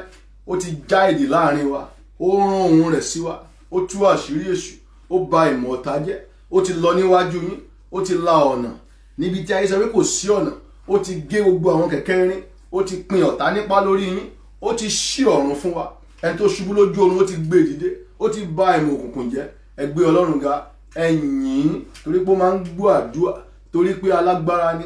Ẹ yìn lógo, ẹ fi ọpẹ́ fún, ẹ fi ìyìn fún, ẹ yìn lógo, ẹ gbéga lórí àwọn ọmọ yín torí kò sí ikú lọ́dún yìí, bẹ́ẹ̀ ni kò sí àìsàn, kò sí ìpọ́njú, bẹ́ẹ̀ ni kò sí òṣì, kò sí àṣetì, bẹ́ẹ̀ ni kò sí àṣedànù, bẹ́ẹ̀ ni kò sí ìjákulẹ̀. Ẹ fi ọpẹ́ fún, ẹ yìn, ẹ fọpẹ́ fún, ẹ yìn, ẹ fi ìmoore hàn. Ó ń jẹ́ kí alààyè ọkàn kó yin Olúwa. Ẹ yìn, ẹ yìn, ohun tí Ọlọ́run fẹ́ náà ni ìyìn. Ẹ yìn tinútinú yín, ẹ fi ìmoore hàn. Àwọn oore tí Ọlọ́run ṣe fẹ́mi àti yín, a ò lè dúpẹ́ tán, a ò lè fowó rà á. Ìyìn náà ló fẹ́. Ẹ yìn, ẹ gbéga. Ọlọ́run á gbé ọ̀gá o. Ògo ni fún orúkọ Olúwa Jésù Kristi Olúwa wa. Àmín. Títí láé láíláí ìwọ lọ́ba, títí ayérayé ìwọ lọ́ba. Níwọ̀n ìgbà táyé yóò máa wà, ìwọ lọ́ba, Olúwa ìwọ lọ́ba. Ọba àwọn ọba, Olúwa àwọn olúwa, àìkú àìsá àìdìbàjẹ́, ẹni tó kú tó sì jíǹde, ẹni tó ní gbogbo ipá àti agbára, ìbẹ̀rẹ̀ àti òpin, ọba tó lè ṣe ohun gbogbo nínú ohun gbogbo, ọba tí ẹnikẹ́ni ò lè mú, ọba tó gun ayé ò lè borí, ọba tí ò lè kú, ọba tí ò lè yí padà. A gbé ọ̀gá ìyìn ọ fún àṣálẹ́ yìí. Olúwa gba ọpẹ́ wa fún ọ̀nà àrà àti ọ̀nà ìyanu tó fi rìn kọjá láti ìbẹ̀rẹ̀ dé òpin. Olúwa gba ọpẹ́ wa. A gbé ọ̀gá fún okun àti agbára. Olúwa gba ọpẹ́ wa torí kìí ṣe nípa ipá, bẹ́ẹ̀ ni kìí ṣe nípa agbára, bí kìí ṣe nípa ẹ̀mí ìwọ Ọlọ́run nínú wa. Lọ́ọ́ fún wa lórí ọ̀fẹ́ láti lè ṣe èyí. Olúwa gba ọpẹ́ wa. Lẹ́ẹ̀kan sí gbogbo ẹ̀ṣẹ̀, Ọlọ́run kó dáríjì wá gẹ́gẹ́ bí ọ̀rọ̀ rẹ. A ti ṣe ohun tó rán wa láṣálẹ́ yìí. Olúwa wo ayé wa ní agbára. Ọlọ́run Jésù sọ fún Peter, ó ní ju àwọn sódò. Peter ní a ti ṣiṣẹ́ ní gbogbo alẹ́, a ti gbìyànjú. Jésù sọ pé jù sódò. Ó ní nítorí ọ̀rọ̀ rẹ. Èmi náà gbàdúrà láṣálẹ́ yìí gẹ́gẹ́ bí ọ̀rọ̀ rẹ sí àwọn ènìyàn yìí àti sí èmi àti ìdílé mi. Ọlọ́run kó dá wa láre láṣálẹ́. Lórúkọ Olúwa, ayé wa kò ní wà bákan náà mọ́. Lórúkọ Olúwa, kí oṣù yìí tó parí, ìyípadà rere yóò bá ayé mi àti yín. Ọlọ́run yóò sọ wá di alágbára. Kò sí agbára ayé tí ó ràn wá lórúkọ Jésù. Èpè tàbí àṣàsí kò ní nípa lórí wa. Ìsọdáwóró àti ìdààmú kò ní dé bá wa lórúkọ Jésù Kristi. Ẹni mímọ́ Ísírẹ́lì kó ró wa ní agbára, kó mọ odi náà yí wa ká. Bí sọ pé àwọn tó gbẹ́kẹ̀lé Olúwa wọn dàbí òkè Síónì tí a kò lè ṣí nídìí, bí kò ṣe pé ó dúró títí láéláé. Lórúkọ Olúwa, ayé ò ní bì yín ṣubú, ilẹ̀ ò ní yọ̀ yín. Ohun gbogbo tí Ọlọ́run dá tó ń mí àti tí ò mí, ìkankan ò ní gbàbọ̀dè fún wa lórúkọ Jésù Kristi. A ò ní ṣìrìn lórúkọ Olúwa. Bá a bá jáde, a ó ra àánú gbà. Bá a bá wọlé, a ó ra àánú gbà. Nínú ọdún yìí a ó ṣe rere. Ọdún ayọ̀ ni o, ọdún ìrọ̀rùn ni. Ìwọ arákùnrin tó lálàá yẹn pé o ṣubú lójú oorun, mo pa á ní àṣẹ kó ra àánú gbà. Ọwọ́ Ọlọ́run kó gbé ọ dìde. Jésù Olúwa dúró létí ibojì Lásárù, ó dẹ̀ sọ tẹ́lẹ̀, ó ní Lásárù jáde wá. Ìwọ arákùnrin náà, mo pa á ní àṣẹ níbi tó o ti ṣubú, Ọlọ́run kó pè ọ jáde. Ọwọ́ Ọlọ́run kó gbé ọ dìde. Ayé yín ò ní wà bákan náà. Ẹ ò ní dààmú. Lórúkọ Olúwa, ẹ ò ní dààmú. Ẹni tí ayé dè, ìdè yín kó já lórúkọ Jésù Kristi. Ẹni tó ń ṣàìsàn, mo pa á ní àṣẹ, a mú ọ lára dá lórúkọ Jésù Kristi. Mo fi ìgbàgbọ́ sọ̀rọ̀ láṣálẹ́ yìí pẹ̀lú ìdánilójú tí mo nínú Olúwa. Ẹni tí ò ní ojú, gba ojú lórúkọ Jésù Kristi. Ẹni tí kò gbọ́ràn, etí ẹ kó là lórúkọ Jésù Kristi. Níbikíbi tí òkú wà lọ́wọ́lọ́wọ́ báyìí, ẹ̀mí ìyè kó wọ ọbẹ̀ lórúkọ Jésù Kristi. Ẹni tí ò ní iṣẹ́, gba iṣẹ́ tó dára. Ẹni tí ò ní aya, gba aya tiẹ̀. Ẹni tí ò ní ọkọ, gba ọkọ tiẹ̀. Mo gbàdúrà fún àwọn tó ń wo ojú Ọlọ́run fún ọmọ ní àṣálẹ́ yìí. Ọlọ́run kó ṣí yín nínú. Mo ní kẹ́ gba ìṣí nínú. Mo ní kẹ́ gba ìṣí nínú. Mo ní kẹ́ gba ìṣí nínú. Báyìí gbogbo ipá àti agbára tó tako ìbímọ yín, iná ọlọ́run kó jẹ wọ́n run. Iná ló ṣíwájú olúwa ó sì jó gbogbo àwọn ọ̀tá rẹ̀ run. Àbárúgbó ipá àti agbára tó lè fẹ́ fọdún yìí ní èmi àti yín lára, ọlọ́run kó já wọn sí ìhòòhò. Mo ní ọlọ́run kó ní wọn lára. Mo wí lẹ́ẹ̀kan sí, ogun ìdílé ni, ogun iṣẹ́ ìránṣẹ́ ni, ogun láàrin ọ̀rẹ́ ni, níbikíbi ẹnikẹ́ni àwọn tó lè gbìmọ̀ pọ̀ láti fọdún yìí yọ wá lẹ́nu, láti fọdún yìí ní wọn lára, ọlọ́run kó tú wọn láṣìírí, ọlọ́run kó já wọn sí ìhòòhò, ilẹ̀ kó gbé wọn mì. Ààbò ọlọ́run kó dájú lórí yín. Ilé yín ò ní túká, ọ̀nà yín ò ní dàrú. Èmi àti yín lọ́dún yìí ò ní gbọ́mọ sí, aya ò ní gbé ọkọ sí, bẹ́ẹ̀ lọ́kọ ò ní gbé aya sí, ẹ ò ní sọṣẹ́ nù, ẹ̀mí yín ò ní sọnù. Ìrìn àjò tí yẹn ń lọ tí kì í dé, a ò ní bá wọn rìn lórúkọ Jésù. Ọlọ́run ò ní fi wá sílẹ̀ o, yóò dẹ̀ dára fún wa. Okun wa ò ní gbẹ, bẹ́ẹ̀ la ò ní ṣàìsàn, ara yóò tù wá. Orí ni ẹja fi ń labú lórúkọ olúwa. Orí èmi àti yín kò ní gbàbọ̀dé ibi, ìpín wa ò ní gbàbọ̀dé ibi, ìṣẹ̀dá wa ò ní gbàbọ̀dé ibi, agbára òru ò ní nípa lórí wa. A ó ṣe rere, a ó dìde lọ́dún yìí, a ó dẹ̀ kọrin tuntun. Yóò dára fún wa o. Ẹ̀yin tẹ́ ò tí ì kọ́lé lọ́dún yìí ẹ ó kọ́lé, ẹ̀yin tẹ́ ò tí ì níkà lọ́dún yìí ọlọ́run yóò yà yín lẹ́nu sí rere. Gbogbo ohun tí ọkàn yín fẹ́ ọlọ́run mi yóò ṣe fún yín, ọkàn yín yóò dẹ̀ balẹ̀. Ògo ni fún orúkọ olúwa. Bí Jésù olúwa bá dẹ̀ dé lóru òní mọ́jú yóò kà wá yẹ o. Ìjọba ọlọ́run kò ní bọ́ lọ́wọ́ wa. Àwa tá a ti mọ̀nà yín a ò ní padà lẹ́yìn ọlọ́run. Ẹ̀yin tẹ́ ò tí ì lórí ọ̀fẹ́ ọlọ́run kó fún yín lórí ọ̀fẹ́. Ẹ̀mí ìgbọràn kó wọnú wa. Ẹ̀ṣẹ̀ ò ní dá àdúrà wa dànù, ẹran ara ò ní dá àdúrà wa dànù. Yóò dára fún wa. Ògo ni fún orúkọ olúwa. Jésù Kristi olúwa wa, àmín. Ǹjẹ́ orí ọ̀fẹ́ Jésù olúwa wa, ìfẹ́ mímọ́ ti ọlọ́run, ìdàpọ̀ ti ẹ̀mí mímọ́ kó máa bá yín lọ, kó máa bá yín gbé, kó ṣààbò lórí ilé yín. Ẹ̀jẹ̀ rẹ̀ kó yà yín sí mímọ́, ẹ ò ní farapa, bẹ́ẹ̀ lẹ ò ní kọsẹ̀, ojú ò ní tì yín o. Ààbò ọlọ́run kó dájú lórí yín, a ó dẹ̀ ṣe rere. Ògo ni fún orúkọ olúwa. Jésù olúwa wa, àmín, àmín, àmín lórúkọ Jésù Kristi. Ká tó kí hallelujah mẹ́ta, àwọn àsọtẹ́lẹ̀ yẹn má yẹ ká gbàgbé. Ẹni tó lálàpọ̀ ń ṣubú lójú oorun yẹn, olúwa ní kẹ́ni yẹn gba àwẹ̀ kó join wa. Gẹ́gẹ́ bá ti mọ̀ pé a bẹ̀rẹ̀ 21 days prayer and fasting lánàá. Mo rọ̀ yín ó máa parí ní 31st, so prepare your mind pé kò sóúnjẹ lóṣù yìí. Àwẹ̀ kì í pààyàn, oúnjẹ àjẹjù wàhálà ni. Ọlọ́run á fún wa lórí ọ̀fẹ́. Aago 12, aago 3, aago 4, aago 9. You can do it, you can do it. Kò dẹ̀ sí kéèyàn má rí èrè ẹ̀. In fact, your spiritual life will be renewed. Èèyàn á ṣe rere. Kò sí tí ẹran á rè ṣe o. Jésù olúwa sọ, ó ní John 6:33, ó ní ẹ̀mí ní sọ ní di ààyè, ẹran ara ò ní èrè kankan. Kò sí èrè kankan nínú ẹran ara, ẹ̀mí ló máa ń sọ ní di ààyè. Báwo lẹ̀mí dẹ̀ ti ń sọ ní di ààyè? Nípa àwẹ̀ àti àdúrà àti ọ̀rọ̀ ọlọ́run. Ìyẹn á fún yàn lórí ọ̀fẹ́ láti lè rí ní ìyẹn, á ṣí ojú ẹ̀mí yàn, ọ̀nà àlà. Ọlọ́run á fún yín lórí ọ̀fẹ́, so ẹ darapọ̀ mọ́ wa. Then ẹni yẹn kó darapọ̀. Ìkejì, àwọn tó súnmọ́ mi dáradára wọ́n mọ̀ pé mi kì í preach owó, mi ì sọ̀rọ̀ ń pa. Tá a bá fẹ́ sọ̀rọ̀ ìdámẹ́wàá tó bá fẹ́ san kó san, mi ì sọ̀rọ̀ ń pa ìdámẹ́wàá, mi ì preach ìdámẹ́wàá, mi ì béèrè owó lọ́wọ́ ènìyàn. Ìjọ àti ń ṣèpàdé yìí, ẹ̀rí ká sọ pé àkáǹtì rèé, we don't do it. Ọ̀nà tí omi ń gbà wọnú àgbọn kò yí ẹnì kankan. Ọ̀nà tó lọ́n dẹ̀ fi ń yà wá àwa gan lẹ́nu ó ju ọgbọ́n orí wa lọ. Ṣùgbọ́n bólúwa bá sọ̀rọ̀, tiwa ní ká gbọ́rọ̀. Olúwa náà fẹ́ bùkún fún àwọn ènìyàn.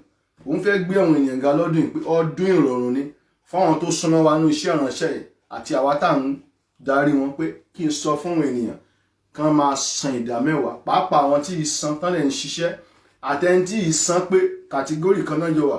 Ọlọ́run á fún yín lórí ọ̀fẹ́ láti san o.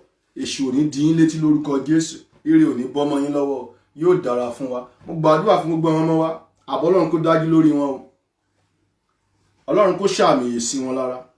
Ibi ò ní bá wọn lórúkọ Olúwa. Tọ́lọ́run náà ń ṣe, èṣù ò ní ní wọn lórúkọ Jésù. Ó ti rí bẹ́ẹ̀. Ògo ni fún orúkọ Olúwa. Ọmọ tó ń ṣàìsàn Ọlọ́run kó wò ó sàn. Ọmọ tí ẹsẹ̀ ń dùn yẹn Ọlọ́run kó mú lára dá. Ọlọ́run kó fọwọ́ kan eegun ẹ̀. Gbogbo ibi tí ayé ẹ̀ ti fẹ́ ìwòsàn Ọlọ́run kó dáwọ́lé. Mo rán àṣẹ Ọlọ́run jáde lọ́wọ́lọ́wọ́ báyìí kó ṣe ìwòsàn náà àgọ́ ara ọmọ yẹn. ìnira kó filẹ̀ lórúkọ Jésù. A ò ní gbọ́rọ̀ òbí sí. Ó ti rí bẹ́ẹ̀ lórúkọ Olúwa. Thank you, Father. Ògo ni fún orúkọ Olúwa. Hallelujah mẹ́ta o. Hallelujah. Hallelujah. Hallelujah. Ẹ̀yin Olúwa lógo. Ògo fún Jésù. God bless you. We want to thank you, everyone, for joining us, the lover of this ministry. Please continue to pray for us. God will bless you in Jesus' name. Please don't forget, every Sunday, we have our family worship service on this platform at 10 a.m. And on Friday, our Bible study for Empowerment Hour. It is the Word of God that can empower one. One need the Word of God. So please, if you don't have a church, feel free to join us. Also, share our videos with your friends and family. Inform them about this ministry. As you are doing that, you are winning soul, you are evangelized, God will reward you too. In the name of Jesus. Till we meet next week, God bless you in Jesus' name. Bye for now.